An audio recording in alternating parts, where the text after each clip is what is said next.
अगर आप किसी भी वक्ता से पूछे और अगर कोई वक्ता कहे कि महाराज कितनी दक्षिणा लगेगी, तो भागवत में कहीं भी नहीं लिखा कितनी दक्षिणा लगेगी। बोले फिर क्या लिखा है? कहा विवाहे यादृशम विद्यम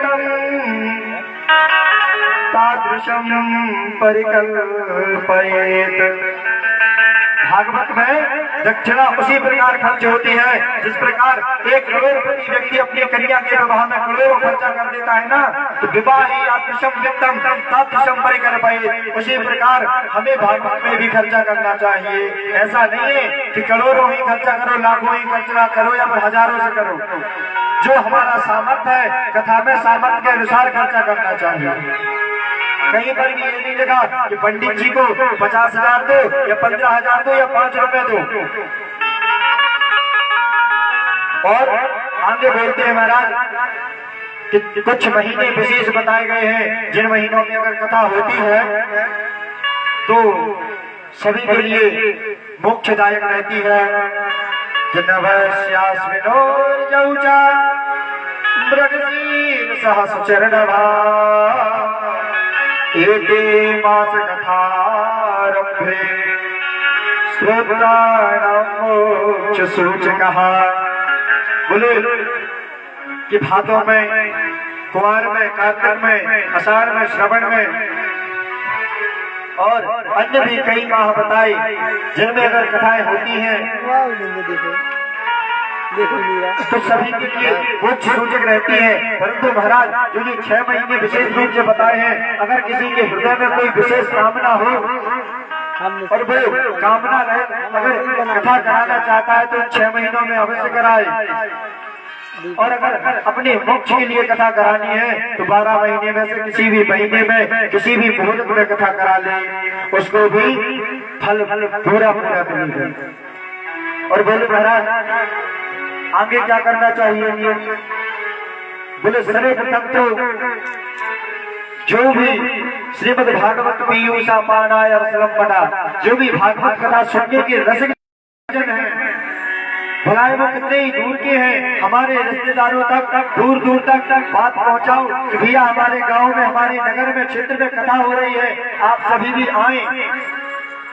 अगर आपके पास में कोई विशेष अवकाश ना हो तो केवल 1 दिन के लिए ही पधारें, क्योंकि भागवत का तो एक क्षण भी दुर्लभ है। और महाराज अगर 1 क्षण के लिए भी कथा सुन ली तो भी हमारा मोक्ष हो जाएगा। तैयारी किस प्रकार करनी चाहिए? बोलिए 5 दिन पहले से तो बिछाने के सामान एकत्रित कर लो। ये ऐसा ना हो कि पहले चल के शादी ब्याह हो जाए और सामान मिले ही ना, फिर टेंट वगैरह। तो 5 दिन पहले से ही रख लो ला करके।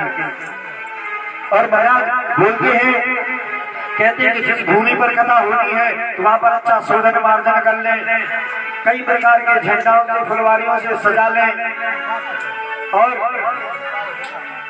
कम से कम 7 ब्राह्मणों का वर्ण करें। और कहा महाराज 7 ब्राह्मणों का वर्ण तो करें और बोले कि वक्ता कैसा होना चाहिए। तो वक्ता की परिभाषा बताते हैं और कहते हैं कि विरक्तो वैष्णवो विप्रो वेद शास्त्र विशुद्धिकृत दृष्टांत कुशलो धीरो वक्ता कहयाति निष्प्रह। बोले महाराज विरक्त होना चाहिए। ऐसा नहीं कि घर से कुछ दिनों के लिए बाहर हुआ और फोन लगाकर बोले कि मम्मी की याद आ रही है। ऐसा बिल्कुल नहीं होना चाहिए कि घर के मोह माया में फंसा हो। इसलिए विरक्त होना चाहिए। और बोले विरक्तो वैष्णवो विप्रो, महाराज वैष्णव होना चाहिए। ऐसा नहीं कि भगवान को खुद ना पूछता हो और कहता हो भैया भगवान की ये माला जपो, स्वयं माला ना करते हो। और महाराज और बोले विप्रो, कथा वाचन का जो मुख्य अधिकार है वो विप्र के लिए है, ना कि ब्राह्मण के लिए। कथा वाचन का अधिकार ब्राह्मण को भी नहीं है। क्यों? अच्छा, लोग कहते हैं, गोस्वामी जी ने बोला है पूजहि विप्र सकल गुणहीना, पूजहि वेद प्रवीणा। महाराज विप्र कहते किसे हैं? तो कहा जन्मना ब्राह्मणो गया संस्कार दुजोच्यते विद्याया विवेकतरम् प्रभीषोत्रिय लक्षणम्। अगर ब्राह्मण के घर में जन्म ले लिया तो वो ब्राह्मण होगा। अगर उसका यज्ञोपवीत संस्कार हो गया तो वह द्विज कहलाएगा। अगर उसने गुरु जी के सम्मुख बैठ करके वेद वेदांत का अध्ययन किया है तब वह विप्र होता है। और उसी विप्र को पूजने के लिए हमारे गोस्वामी जी ने कहा। और वेद शास्त्र विशुद्धि कर जो वेद और शास्त्रों को जानने वाला हो, जो भली भांति उनका वाचन कर सके और उनके विषय में बता सके। और बोले महाराज दृष्टांत को सुनो धीरे वक्ता कार्याति निष्प्रह। दृष्टांत देने में कुशल हो, जो सागर को गागर कर दे और गागर में सागर भर दे, ऐसा होना चाहिए वक्ता। समय का अभाव है, आगे बताते हैं कि भागवत किस किस के लिए सुननी चाहिए, लेकिन उससे पहले बताया। बोलते महाराज भागवत तो करानी है लेकिन थोड़ी पेट की दिक्कत है कि भूख नहीं रही हो जाए। तो सरकारी मुनि कहते हैं कि भोजनम दुवरम कथा श्रवण कारकम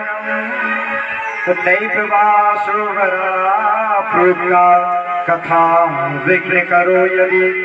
बोले महाराज अगर आपको व्रत नहीं रह जाता आप दूध पी लो, आप दूध पीकर भी नहीं रह पा रहे तो फल खा लो। तो बोले महाराज फल खाने पर भी अगर पेट में चूहे दौड़ रहे हैं तो बोले आप तो चकाचक भोजन करो। नहीं पिपासो आप कथा विघ्न करो यदि, परंतु आप कुछ भी खाओ लेकिन कथा सुनने अवश्य आओ। ऐसा नहीं ये सोच रहे हैं कि कब आरती हो और कब जाकर थाली आ पाए सामने, तो इसलिए बिल्कुल व्रत मत करो महाराज, परंतु कथा अवश्य श्रवण करो। आगे कहते हैं कि कथा से दूर किस किस को रहना चाहिए। बोले काम क्रोध मदमान मत्सरम लोभमेव च। जो मनुष्य क्रोध में युक्त रहता है, जो अपने अहंकार में डूबा रहता है, ऐसे व्यक्ति तो कथा से बहुत दूरी बना ले महाराज। तो बोले सुनिए किस किस के लिए चाहिए। तो बोले दारिद्र्य क्षय रोगी निर्भया पाप कामवान परभक्यो मोक्ष कामः शरणुयास्य कथानमः। बोले महाराज जो गरीब हो, दरिद्र हो, रोगी रहता हो और जिसका भाग्य बंद हो गया हो, जो कोई भी कार्य करता हो और उसका कार्य बिगड़ जाता हो, ऐसे व्यक्तियों को तो कथा अवश्य भी सुननी चाहिए। और आगे बताते हैं, कहते हैं महाराज जब इस प्रकार की महिमा बताई है तो महिमा बताने के बाद में देखते हैं कि उसी सभा के बीच में भगवान प्रकट हो जाते हैं। बोलो भक्तवत्सल भगवान की। और जैसे ही भगवान प्रकट हुए सभी ने कीर्तन करना चालू कर दिया। और कीर्तन कैसे करते हैं कि प्रहलाद स्थानधारी तरल गति दया चोधारी वीणाधारी सरसी स्वर दया याग इंद्रो वादे मृदंगम जय जय सुगरा कीर्तनी तुम्हारा वृद्धाग्रे भाव भक्ता सरसर चनया व्यास पुत्र बभुआ। बोले महाराज प्रहलाद जी अभी भूखी हुए थे, प्रहलाद तालधारी प्रहलाद जी ने तुरंत तालियां बजाना चालू कर दिया और उत्तराकांक्षधारी उद्धव जी ने कांचे उठा लिए। और महाराज वीणाधारी सन्नसी अर्थात देवर्षि नारद ने वीणा उठा ली और तुरंत ताल छेड़ दिया। इंद्रवादी मृदंगम इंद्र ने मृदंग बजाना चालू कर दिया। और महाराज व्यास नाम होगा। श्री सुखदेव जी महाराज अपने हाथों से कला करके दिखाते हैं कि किस प्रकार भगवान ने लीलाएं की है। आइए हम सभी भी कुछ समय के लिए भगवान नाम संकीर्तन करते हुए आगे कथा की ओर बढ़ते हैं। बोलो वृंदावन हरिलाल की जय।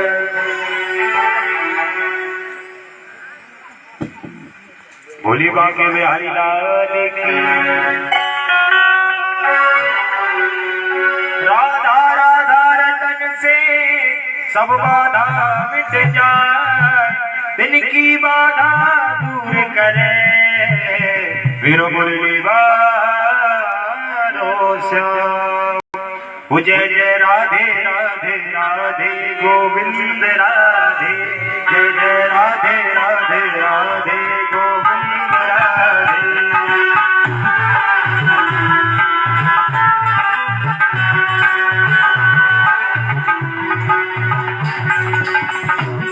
गोविंद राधे गोपाल राधे, गोविंद राधे गोपाल राधे। जय जय राधे राधे, ओ जय राधे राधे राधे गोविंद राधे। जय जय राधे राधे राधे गोविंद राधे, हे गोविंद राधे गोपाल राधे, गोविंद राधे गोपाल राधे। जय जय राधे राधे राधे गोविंद राधे, जय जय राधे राधे राधे गोविंद राधे।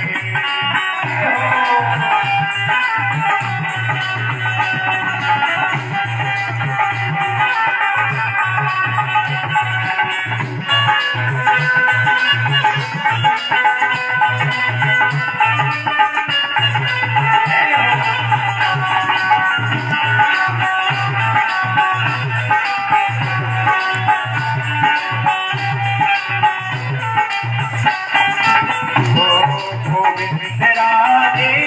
गोपाल राधे, गोविंद राधे गोविंद राधे गोपाल राधे, गोविंद राधे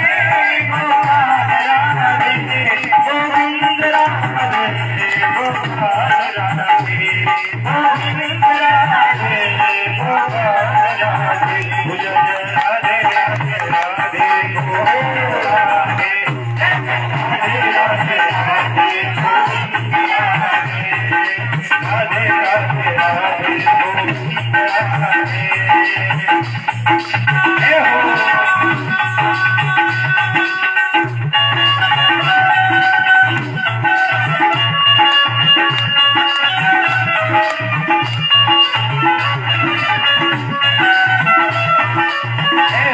राधे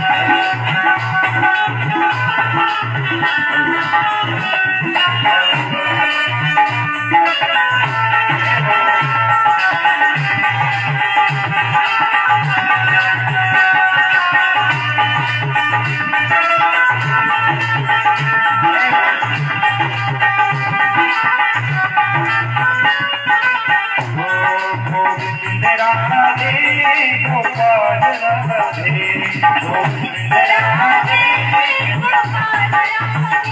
गोविंद राधे गोपाल राधे, गोविंद राधे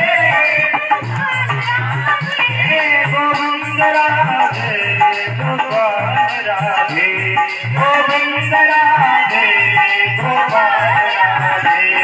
सभी मीठी मीठी तालियों का स्वागत करते हुए दोनों ताली हो जाएंगे।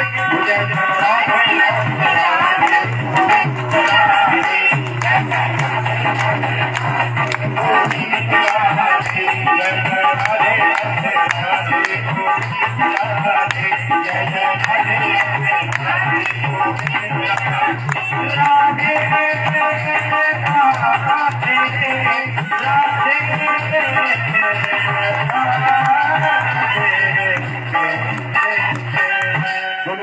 चलो भगवान जननाभिषेदर्पयादर्पश्चार्थे सभी यः सरा तेने ब्रह्म हृदयादिकवये मुह्यन्ति सूरया।